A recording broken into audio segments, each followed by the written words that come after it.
حدنتنا بمتنخر صقامات حزب تግራይ ንምፍታሕ ቤት ምኽሪ ቢራው ክልላዊ መንግስቲ ትግራይ ናብ ቦቱ ምምላስ ይዝበሉ ኣብ ማሕዳሪ ክፍለ ከተማ ሓወልቲ ኣይተነጋሽ ካሕሳይ መናእሰይ ኣብዚ ታሪኻዊ ውሳነ እጃሞም ክፍጽሙ ይግባእ ኢሎም ዝኽልተ 3 ዓመታት ከምዚ ገጥሙና ዝሓገ ተኸምዚ ዘለመዋል ኣቋርጽና ሓዚ ህዝባዊ መንግስትና ተኺልና ኩሉ ዓይነት ዓቕምታትና ኣብ ትግራይ ነውዕሎ صقامات ትግራይ ንፍታሕ ህዝቢ ትግራይ ውዕሊ ፕሪቶሪያ ብዘይ ምፍጻሙ ን3 ዓመት ኣብ ዝተፈላልዩ ቁሉላው ኮይኑ ዛጊድ መፍትሒ ብዘይ ምርካቡ ዘለዎ እንኮ መማረጺ ነባር ቤት ምኽሪ ቢራው ክልላዊ መንግስቲ ትግራይ ናብ ንቡር ምምላስ ኢሎም ምክትል ኣፈ ጉባኤ ክፍለ ከተማ ሓወልቲ ኣይተተኽሊ ተማረ እቲ ቤት ምኽሪ ተወንዚፉ ዝጸንሐ ቤት ምኽሪ ናብ ስርሑ ተመሊሱ ተቆጻጻራይ ኣካል ዝረክበሉ ህዝቢ ማለት እዩ እቲ ፈጻሚ ኣካል ዝቆጻጻሮ ብላዕሊ ይረክበሎ ማለት እዩ ተቆጻጻራይ ሲኢኑ በብፊንኡ ዝኸደሉ ዝነበረ 3 ዓመት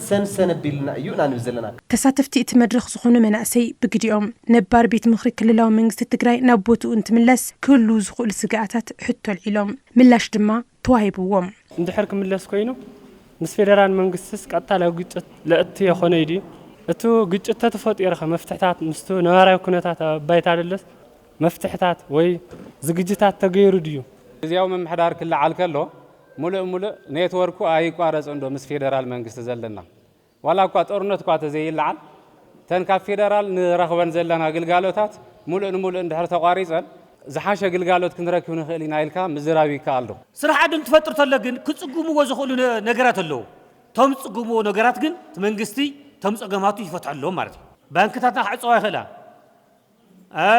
ካልኦትና ኢኮኖሚ ዓቕምታትና ዝነበረ ገመድ ክብተ ይኽእል ተተወቱ ኳስ ኣዋጅ ኣውፅኡ ደንብ ኣውፅኡ ከምዚ መሰለ ጌርና ንኽዲሉ ናይ መፍትሒ ኣንፈት ዝህብ ከም ዘለ መንግስቲ ተሃልዩ ህዝቢ ትግራይ ሕዚ ካበ ዘለዎ ጸገም ንኽወጽእ ዘለዎ እንኮ መማረጺ ቤት ምኽሪ ብሔራዊ ክልላዊ መንግስቲ ትግራይ ናብ ቦቱ ምምላስ መማረጺ ዘይብሉ ጉዳይ ኢሎም እቶም መናእሰይ ዝነበረ መንግስቲ ብህዝቢ ዝተመረጸ ብፍልጠት ነቲ ዝተዋሃቦ ሴክተር ክመርሕ ይኽእል ተባሂሉ ተገሚቱ ተገምጊሙ ዝተቐመጠ እምበር بتلو ويدما بشكل استقامت ريحنا هاي نبرة. نبر مجلسنا يملسك.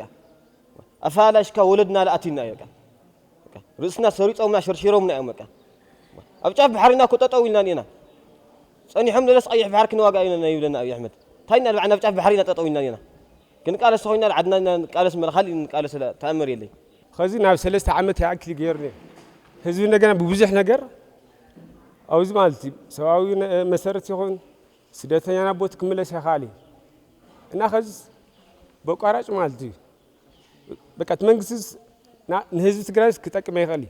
بهزو تمرت منجستي ومنجس خون خالنبر بهزو زي تمرت منجستي ما يخون. قبوت كتت أمي كن فرح نخلنا نتجري كنا معولات نخلينا بقول عمره حلنا يزلنا صواتنا. ውድብ ሕወሓት ብዝወሰነው ውሳኔ መሰረት ቤት ምኽሪ ክልላዊ መንግስቲ ትግራይ ናብ ቦቱኡ ንኽምለስ መናእሰይ ክፍለ ከተማ ሓወልቲ ብዘይ ምንም ተቃውሞ ብሙሉእ ድምፂ ኣጽዲቖሞ